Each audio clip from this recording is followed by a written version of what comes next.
ready? Okay. All right.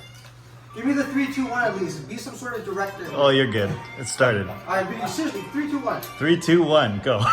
Hey, how's it going? You guys know who I am. I'm the sheriff of Rock It Up Darren Flower, but you may not know who these guys are. And when I found out they were coming to Toronto, I jumped all over the show like a fat kid on a lollipop. Because I knew, I had an inkling that it was going to be pretty good. And, well, I'm here with this band called The Summit, and we're here in Toronto at the Horseshoe Tavern, and you guys are going to rock it up for us later tonight. 100%. The thing is I was reviewing our DMs on Messenger, Facebook Messenger, and I wasn't sure how we actually found each other. Yeah. So before we actually get into it, like, you know what I was looking back there too. I think it was, I think we connected somewhere. Was it I think it was something that we were connecting with Collective Soul when we were out with them over the summer. Which we'll talk about. Yeah. I think we connected, and I think I was looking at your band, and I think that's where it started. I think we just kind of, you know how social media works. You know, you just. Well, this is truly a Facebook miracle. We're here now, and we're here to talk about the Summit. And you know, I gotta tell you, I'm a little embarrassed. I'm a hell of a lot embarrassed actually, because I find bands from all over the globe to showcase on my radio show that I retired last year, Rock It Up. And I've been sleeping with you guys for literally 7, 8 years. Shame on me. Well, I just started learning about the Summit a few months ago. And your story, well, I'm intrigued. So I have the opportunity to talk to you guys, the multiple guys here, about their story. So let's get into it, because I know a little bit, but I want to know a lot about it. So when did you guys start this band? So me and Mike started the Summit, the idea of the Summit, 2016, Mike. Sounds about right. 2016. We had a different lineup at the time, wrote a bunch of songs, and put together an EP, and you know, just kind of shopping it a little bit, not being major, you know, we wanted to find the right players, and you know, through the concept of the band and what we wanted to do, getting back to our roots, we started getting phone calls to go on tours, you know, and with different people, and I think the idea that someone was there, me and Mike thought about it in Tennessee, you know, we were coming back, we were in another band for almost, 10 years, Mike? What was that called? Grooveshire, yeah. And yeah, we put together the idea of the Summit in 2016 and put together some players, recorded an EP, and then just the phone calls kept coming. We were doing something right. What are these phone calls, and how did this happen?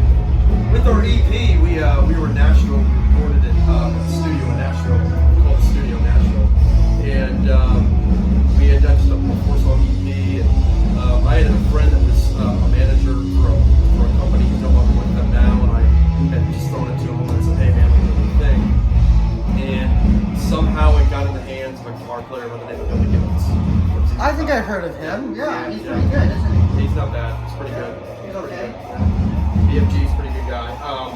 And we got a phone call not too long after. I got a phone call from their manager, and he said, "Hey, would you guys be interested in coming out on the Tony store?" And this was 2017, and we had just put together a band. The first compilation of the Summit. And fast forward, 3 months later, we're hitting it September 1st, hitting the Tony store for the fall 2017 with ZZ Top. So you put together this band, and very quickly you start touring with ZZ Top. Mm-hmm. How is that to process mentally? I mean, it's like you're going to be going on tour playing to, 10,000 people crowds? Some shows, yeah, some shows. How is that for you to, process that? I mean, I'll let Mike answer this question. You know, Mike. I'm you know, to this day, I'm still very honored to have that opportunity, and how we've grown the band and built the band to this lineup, this core today. But Mike, I'll let you take that one. I mean, because I'm still, I still look back on it, and Sure, it was really, I got the call from Chris, and we had been doing some work previously with Kenny Wayne Shepherd Band, and some other things, just some one-off shows, and some other bands that are out there like Rusted Root and things like that. We were still trying to find our identity as well. We were pretty new when we got the call the first time,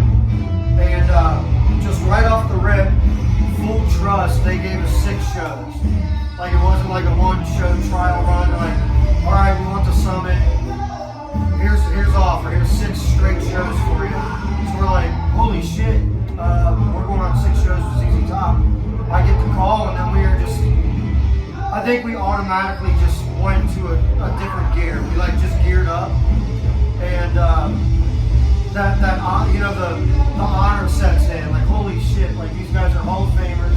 And then, you know, they had already been on tour. I think the first year we did those 6 shows, they had been on tour for 48 years straight, and we were all significantly younger than that. So we're like, oh shit. I mean, I know I keep saying that, but that was our feeling as a band. I think I can speak for the lineup we had then. Like, we're really doing this. And then once we got up there and we got through that first show, which was extremely nerve-wracking. Once we got through that, we shook the green off, and we shook the nerves a couple songs in, and we got off stage, and they were all sitting there to congratulate us, and it was all hugs. And, you know, during that run, we got to know their management, who I'm just speaking for us, but I feel like they don't let everybody in like that, and they can kind of pick and choose whomever they want to support them and play with them and go out on the road and be their brothers and sisters. So, you know, it was really, we were just extremely honored, and we still carry that with us today. All these shows later, I don't know the exact number, we're up near the 50 show mark, between 40 and 50, I think, somewhere in there. So it's a fantastic feeling. Yeah. Well, that's definitely an honor. ZZ Top are certainly legends, and you know, to have an opportunity like that, I mean, literally, there's a lot of great bands out there, and they don't get that, you know, like the way that you guys did. That's fantastic. Yeah. I think the reality set in when Mike's point, you know, the first show, you know, we had done probably national shows before that, but I think, you know, it's different when somebody like Billy Gibbons gives you a call, and Dusty and Frank. You know, again, Mike's point, they've been doing it for 48 years, the same three guys, right? And, you know, I think it is nerve-wracking when you get up there and you have that legacy that you're going out and supporting, you know, every night. And, you know, for us, I think it was the moment when we got off stage, the first show, I think it was in Indianapolis. Yeah. We get off the stage and Billy's standing side stage, and he's asking about our music, he's asking about our songs, he's asking about, you know, what was that song you sound checked with, what's that about, you know. And I think that I knew he wasn't just this icon, he was a human, you know. You don't think that your icons are sometimes human, you know, they have superhuman powers. Right. And I think that's the cool thing about their crew, the band, is that they're just genuine, amazing people, you know, and that's what made it easy for us to sustain that. And that's how we live our lives when we're on the road. You know, whether we're playing in front of 10,000 people or 50 people, it doesn't matter. You know, we try to humble ourselves and do these things, you know, and have fun and meet the people. So, Right on. Are you having fun now? I love it. That's wonderful. I'm having a 10 out of 10 on the awesome scale of fun. Thank you so much for giving some time to a lowly peasant like me. Oh, you're not a lowly peasant. So I've heard you play. You're awesome. I'm gonna say, yeah, you're great. Thank you. 2017, 2018, this band started up, and going into something like a pandemic, you know, where everything stalls. What was going on mentally with you guys? I mean, everybody had their own issues, but you know, you guys are heating up. You have all kinds of momentum, which is wonderful. And then the pause button. Yeah. What was the first thoughts going through your mind? Let's get some great words from some Cornet fans out here. I was around at that point, so we hired Walker right around that point. But so yeah, it was great. I was pre-COVID in the band, and when COVID hit, the biggest thing was right away. Everybody was like, "Okay, what do we do?" Right. We just kind of had to hang out at home for a while, right? And we were all What did you do? Social distance. You know, we took it seriously for a while, right? As everyone, you know, did. Mm-hmm. And then, frankly, we lost a couple people that kind of went their own way. You know, we lost a guitar player, we lost a keyboard player, we picked up another guitar player, but pretty quickly we got back in the room and we started writing, and we started doing the thing and being regular and spending time together and, you know, doing the things that we do. So eventually things started picking back up. It was a slow process, but I mean, we got there. Anybody else want to share some COVID stories? You know, so you know, band was on pause temporarily. Did you guys have like weekly meetings, discussing future plans? Yes, I'm rolling a joint. Don't touch me. I say we weren't in the band during COVID. Yeah, Matt and James joined later, but I think you guys were probably still playing in a play set at your elementary school. Right. They weren't even born yet. They weren't even born yet. No, we just took a small pause because we didn't know what it was going to be, as did anybody, Or how long it was going to or how long, or what would, you know, it was the same as everybody felt all over the world. So we just took an absolute pause there for quite a few months, and then got more comfortable, started writing at home and stuff, and then when we were comfortable bringing it back together, that's what we did. We had met, to annex what Mike's saying, we had met, we'll bring him up now, we had done, pre-pandemic, me and Mike had a side project, and we had met, it's where we had met, I guess we had met in the summer, we met Collective Soul. And we were asked out on tour with those guys, and we had formed a relationship with those guys as well, and so during the pandemic. And how did you do that, sorry? So ironically, ZZ Top and Collective Soul have the same manager, so that's kind of how we jumped into it. But I think the cool thing is that pre-pandemic, right around the pandemic time, me, Mike, and Walker, we had met Will, and Will was interested in writing songs and doing a record with the Summit. So I think during the pandemic allowed us to really kind of reboot, focus on our writing, focus on the core songs, the songs that we wanted to have on the record, and just bring some stuff together. And Will Turpin, bass player for Collective, he really helped us kind of drive that goal, right? And actually, I'm gonna let Nate talk about, because Nate has actually known Will and Will's amazing father, who actually ran and operated River Studios, which is where Collective Soul was that in Georgia? In Georgia, in Jonesboro. So you recorded in Georgia? We recorded at Will Turpin's studio, which is where Collective Soul got their start. You want to talk about it? Yeah, absolutely. Huge James E. Cornette fan, by the way. So, but aside from that, I would say the Thank Turpin, you, fuck you, goodbye. That's exactly.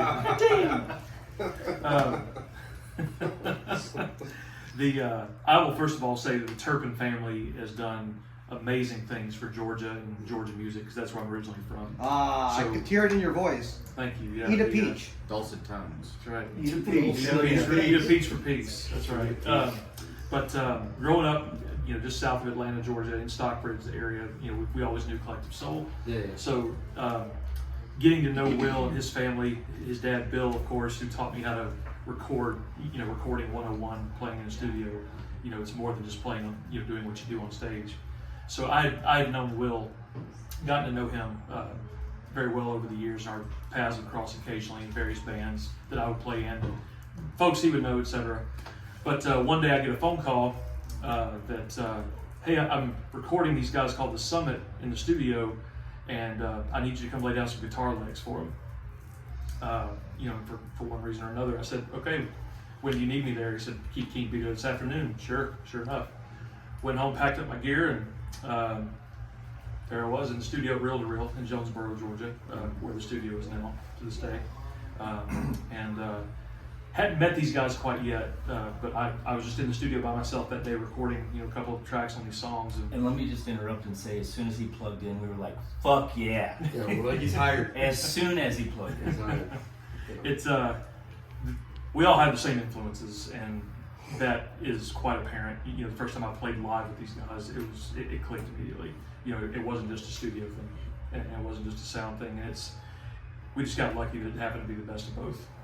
Yes, and to back up for a minute, so his relationship, how long he's known Will, me and Mike were forming a side relationship with Will and Walker, and we because we had done shows with him before that, and so we were in the studio, and just to annex what you had said, the Turpin family, Will's father's legacy with the studio, and how he taught Ed Roland how to engineer, basically how to be a musician, right? And Will was always there, right, with his dad, and I just want to say, that experience in the studio really drove, and getting this record done and producing this record over 2 years, really drove what the lineup of the Summit is today.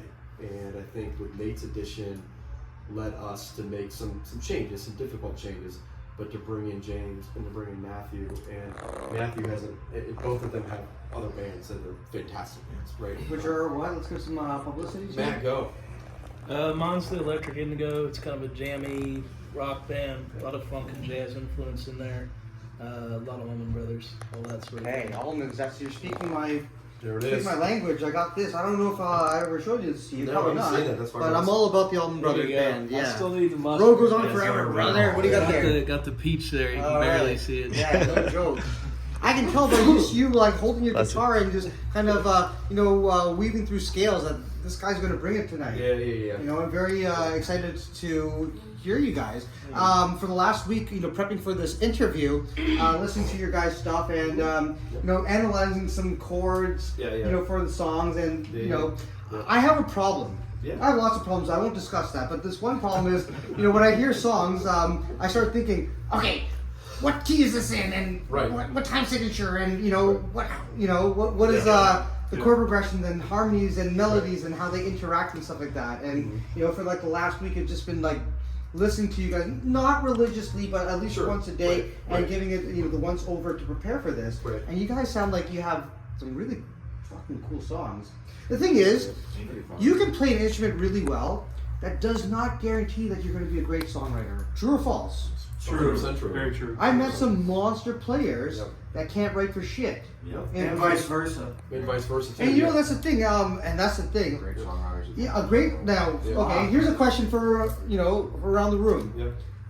Does a great songwriter who's an okay musician trump a great musician who can't write songs? I would say they complement each other. Yeah, I don't know if they either one trumps each other, in my opinion. Well, I mean, you can't. I mean, Ideally, you want to have them both in the same room working together. Ideally, I think it depends on the end goal.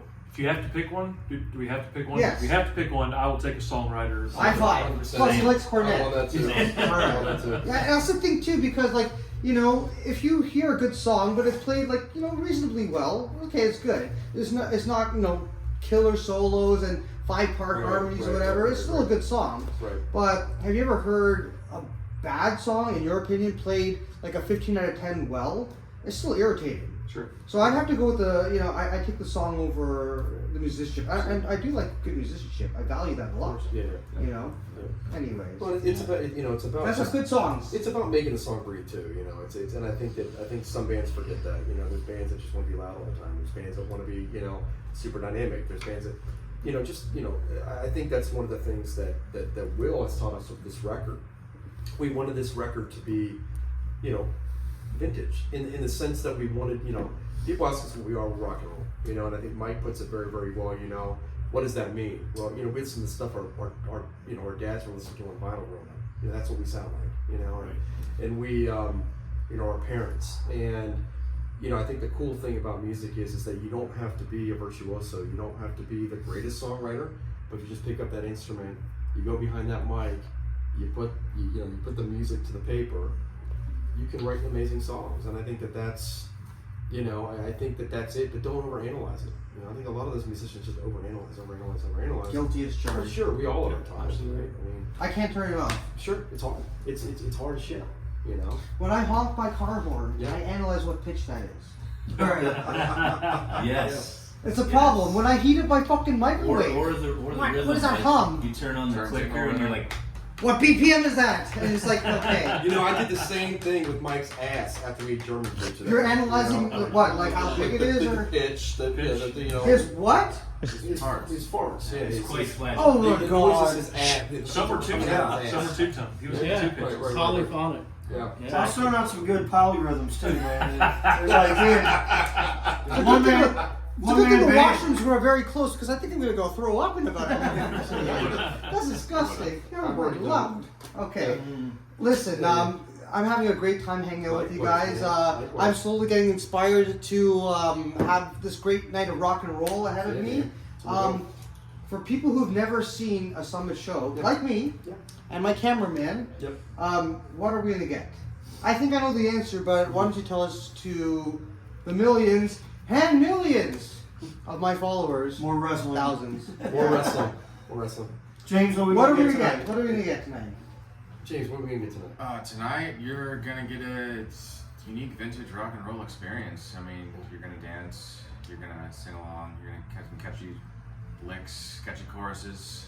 You're gonna dance about California clean. There it is. California. Now, if I have 2 left feet, and I do, can I still dance? Can you count to 4? Maybe. Then you can dance. Okay. Good. I like it, James. Two will work too. You just left. I definitely can count to two. Left and right. Yeah. Just sway. I can count to one. I have to make a number one very soon, so I have to wrap this up. Anyways, the summit. Welcome to Canada. I hope you guys have a great night tonight. I know this is going to be scorching. I know you guys are going to fucking torch this place. And I can tell just by hearing this guy warm up on the couch 20 minutes ago, it's going to be great. So it's funny. We were, and I really do have to say, me and Mike have been Walker been through this journey with this band for a while now. Like I said, 5-6 years, and I am truly humbled with this lineup. Humble like humble pie? Humble like humble pie. You guys are into humble pie. One of my faves, man. Yeah. Steve Marriott, baby. Well, look at this, Steve bud. Marriott. Shine on right here. I love it. He knows. Absolutely. That's like one of my big four. Well, Stevie Marriott's one of the greatest singers of all time. I mean, let's just be honest with ourselves. Just amazing. I mean, his soul is. He's got a daughter who lives about 3 hours away from here. Really? She's a friend of mine. I didn't know that. Really? Yeah. I do. Really? She's a great girl. Shit. Yeah, right near Detroit. Okay. Windsor, Ontario. We passed through it. Okay. We passed through it. Well, I'll set up a connection next time you. Mike, do you want to tell him who we were looking for when we passed through Windsor earlier? Or No. Not tell him. Normally, you pass through Windsor, you're looking for another crack or interview. something. We weren't looking for anybody in particular. Not in particular. We're looking for a type of person. So we'll just leave it at that. Different interview. Different All chance. right. We'll discuss that the next Yeah. time when we hang out with the summit. Okay, guys, have a wonderful show. Thank you, It my was a friend. pleasure hanging Thank you, my out. friend, man. And Thank you. yeah, we're gonna have a great time. Appreciate you. Rock it up. Appreciate you guys. Thank you, guys.